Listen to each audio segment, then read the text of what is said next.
আল্লামা যখন ইন্তেকাল করলেন, আমি তখন মালয়েশিয়া থেকে যুক্তরাষ্ট্রে একটা কনফারেন্সে যোগ দিতে যাচ্ছি, কাতার এয়ারলাইন্সে। মালয়েশিয়া থেকে দোহাতে নামলাম।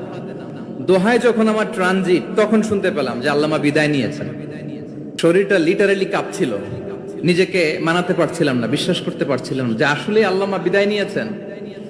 ইন দ্য মিন টাইম আমার সেকেন্ড ফ্লাইট দোহা টু নিউ ইয়র্ক, 12 ঘন্টার ফ্লাইটে উঠলাম। ইন্টারনেট থেকে বিচ্ছিন্ন হলাম। নামার পরে শুনলাম আল্লাহু আকবার, যেখানে ওনাকে কবরস্থ করার কথা ছিল সেখানেও কবর দিতে দেয়া হয় নাই।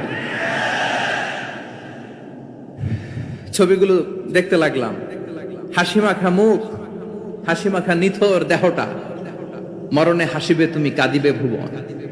From east to west, from north to south, the entire globe, গোটা বিশ্ব ওনার জন্য কেঁদেছে, গোটা বিশ্ব কেঁদেছে। কাবার গিলাফ ধরে ধরে মানুষ চিৎকার করেছে।